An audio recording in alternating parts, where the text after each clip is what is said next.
Our time today has shaped what I'm going to say now, and I'm so happy for that.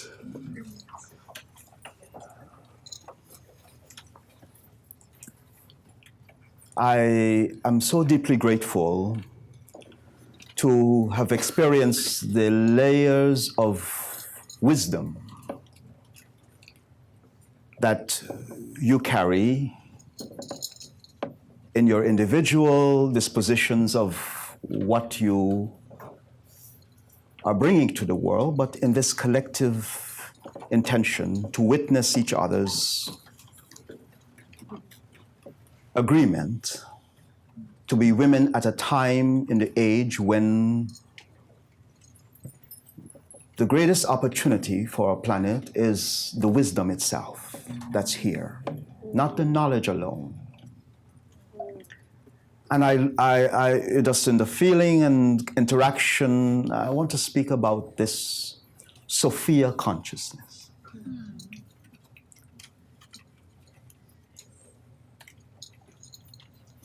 That is the bearer of the Creator. Some years ago, in working with one of my mentors by the name of Georg Kulovin, he was a phenomenologist, an anthroposophist, and he had introduced the idea of meditative observation, that one of the capacities of attention is that it can move from this level of normal engagement to a meditative level that can peel away the obstructions that are inherited and move from the inheritance to this creative power that is in attentiveness.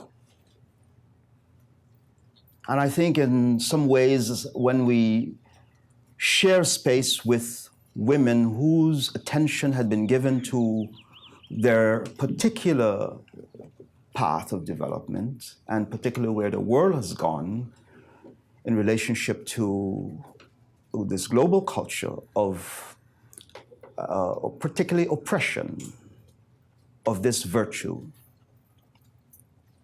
attention has done something. It has moved beyond the culture itself. And so one of the meditative lines that we worked with was, I nurture my Creator. I nurture my Creator, and take it into contemplation. What does it mean to nurture that which will create you?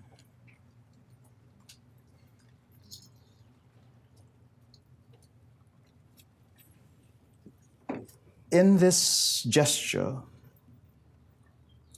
that is emerging in our collective world reality in women is that they were nurturing and have been nurturing the Creator of this new age.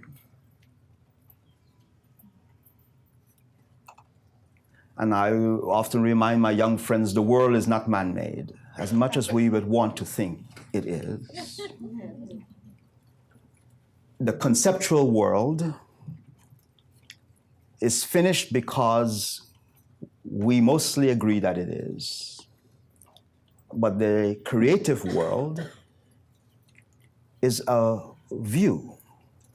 And so we have the world and we have worldviews. And often in mentorship said, before you start anything in the world, make sure your worldview is true.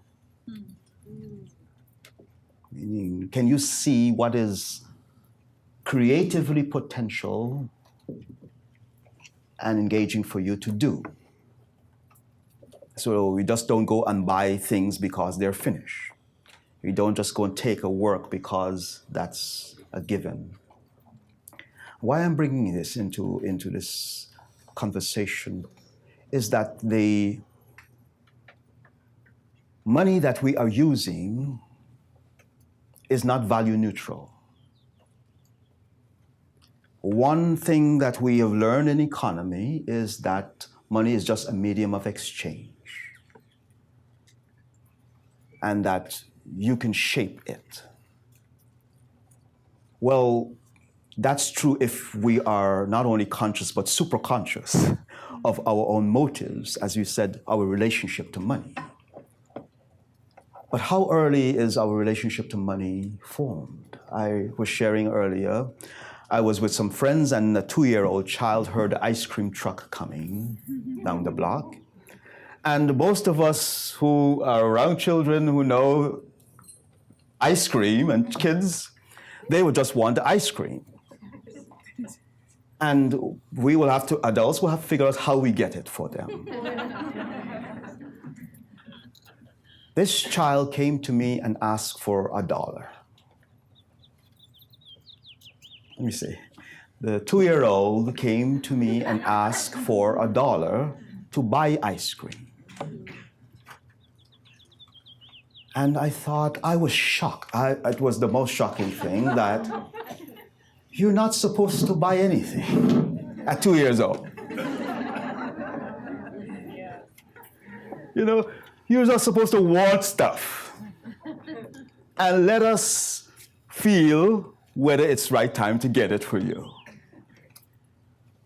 But at 2 years old, he had already begun to negotiate the power that should be reserved for later stages of life.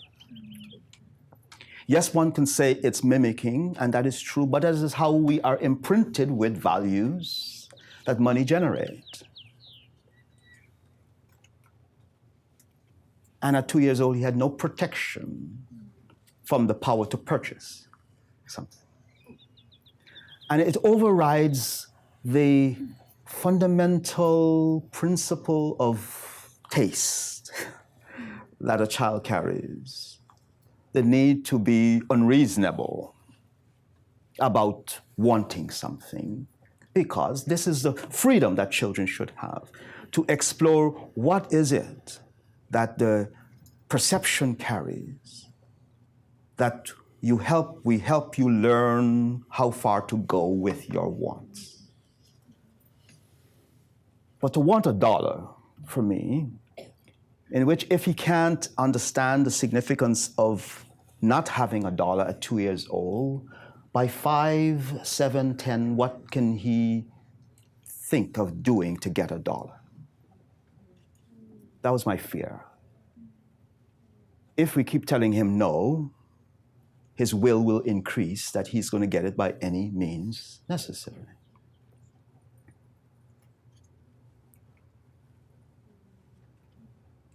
Because the purchasing power is overriding the fundamental predisposition to ask a parent for something to eat.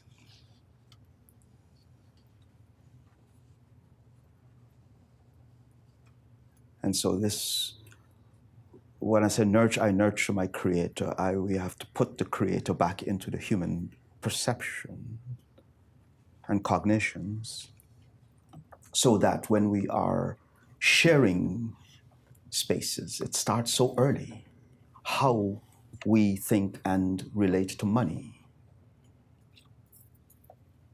And why I said it's not value neutral, that the type of currency that we use to engage our life influences our behavior in particular ways. One, because the dollar has to be scarce in order to be valuable. So this is a monetary structure. It doesn't matter how much we have. The design of the dollar and the euro and most national currencies is that they have to be scarce in order to create the economy that they're to serve. And scarcity is fundamentally imprinted into everyone's consciousness in the use of these currencies. We then have to supplement it, and most of us have been sharing the many ways of how we've had to supplement our own consciousness to override the behavioral characteristics in our currencies by doing something more with consciousness. by observing our behaviors and attitudes and choices and influencing them in certain ways to get out of the predictable pattern that money generates when we use it in the unconscious attitudes. And in working with currency design principles, we learned that some currencies are feminine and some are masculine in their design, based on the articulating idea of what the currency is intended to do. And so you cannot create a currency if we don't create the archetypal image that it's to get people's behavior to become group-oriented in a way in which they produce the economy that the creators of the currency design it to do. And so one must ask this fundamental question in our democracy. Can this currency that we use, that is issued by private interests, support collective destiny processes in a democratic, conscious factor? Meaning, does our role in society truly honored if what we need to create society is scarce?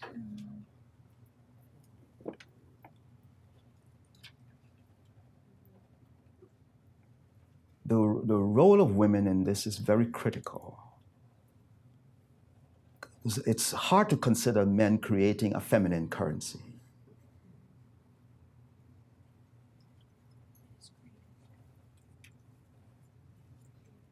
Then the next step in our futures of money have to consider what must be nurtured to protect not just people, planet as well. Because there are currencies that actually prohibit the misuse of these forces of nature. In ancient times, I learned from our elders in South Africa that the gold mine and the diamond mines and all the mineral wealth belonged to women. Why? Because energetically, only women's energy could go into the earth to get it. That when men went into the diamond mines, they came out mentally ill, because the magnetic forces of the earth itself did not complement the psyche of men. And so wealth and women had a phenomenological and a religious and spiritual lawfulness to it that was carried and was in a certain way overthrown by the male priesthood, who didn't just want power of divination, they wanted power of mineralization. They wanted the mineral wealth as well to articulate and create these systems. So we look at places in the world where mineral wealth is being created, and we see the impact on men. Whether the blood diamonds in Congo and all over, whatever is happening when people are trying to disrupt this earth factor and not understanding the consequence, not only economy, but on their own psychology. Where we are in the shift, and I said, and I appreciate the movements in the world that is saying there must be some consideration for basic income. And I have always said, give it to the women first. If there's a basic income whereby the lawfulness of society's wealth could be placed in the nurturing gesture of women, where the creativity that meets this psychic field that women hold for the world will allow a change from profession to prophetism, to move to the prophetic stage, to see futures really for what they can be.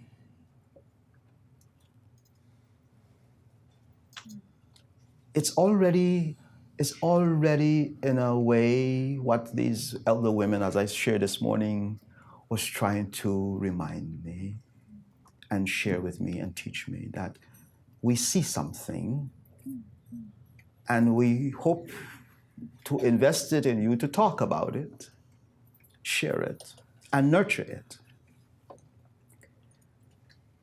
One who had a meeting with some friends, and some business people came to meet with us, and they were all young men. Two of them had their children, infant children with them, child with them, and the comment was made, well, there are no women in the room. And I said, yes, but there's a lot of feminine in the room. And I said, if you had known these men 5 years ago, you probably wouldn't be sitting here. Because they were so violent that they would not even allow you to come into this place. But this is the archetype of the Madonna and child. There's a man holding his child. He would have been in jail, in prison somewhere. But he had to be nurtured back to allow his own feminine power to hold his child, to allow the mother to have some time to be herself. Part of the work it wasn't just the gender in the way of biology, it was the gender in psychology.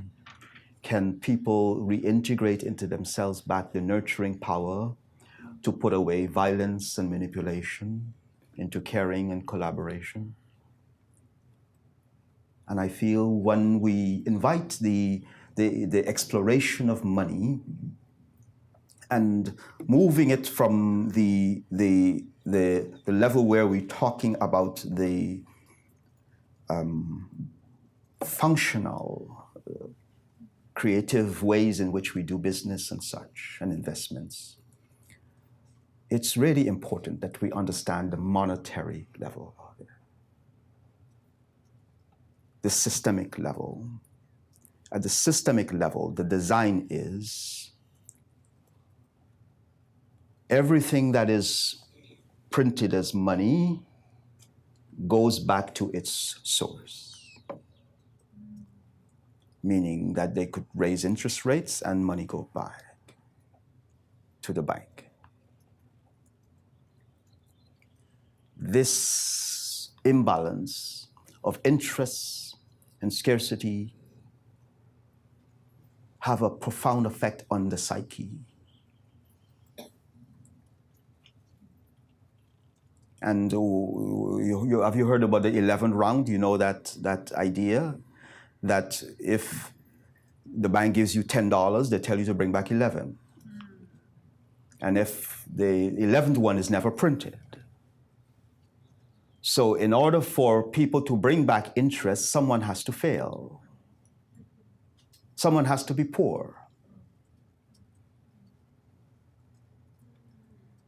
It's a design that poverty is a design principle in monetary systems.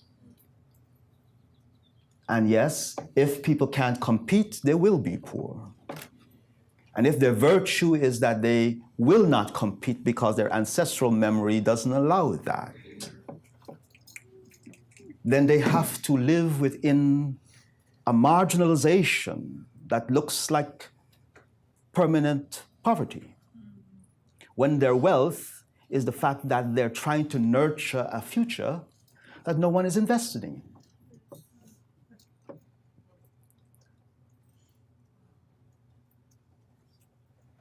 So part of coming back to the understanding of indigenosity is that in every human being is the sensitivity forces to be able to say, I am here, and from here I could see futures, and I can find the people with whom those futures belong and co-create with them.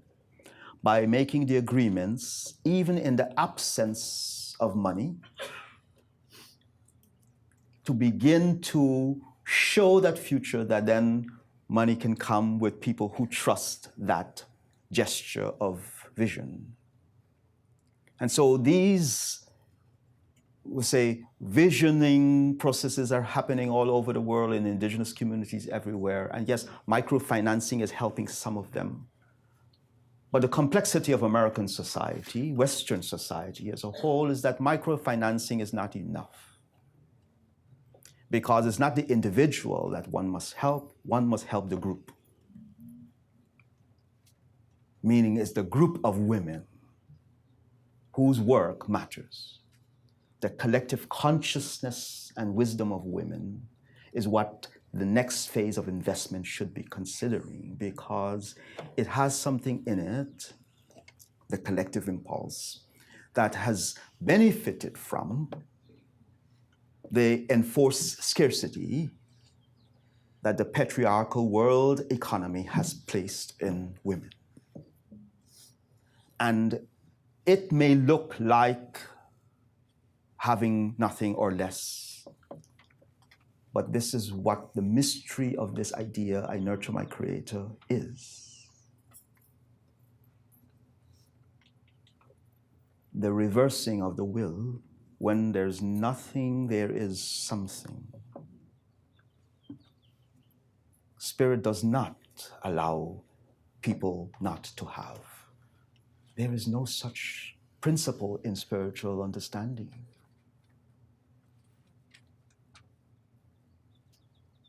And so I want to encourage this gesture of nurturing the collective examination of what it means to be a society of wisdom keepers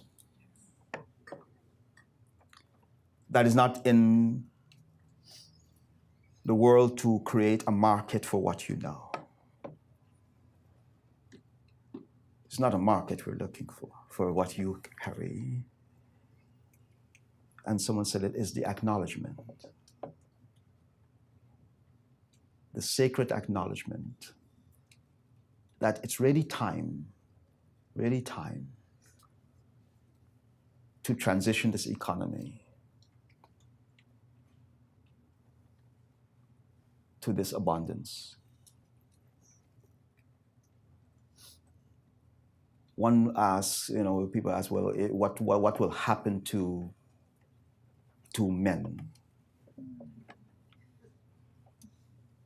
We'll become more men. We'll become more ourselves. You don't stop being yourself. But the initiation of our culture, the initiation of men to the next level of this trust, is to move money out of the hands of men. Or the power, the authority to say let there be. Not the currency itself, but the power to say let there be, with such an exclusive authority. And I was saying, rather than competing for it, demonstrate collectively the right to say let there be a society that is just and equitable and true to the wisdom that is inherent in human life. And I thank you for doing that work and bringing it into this collective space together today. Thank you so very much.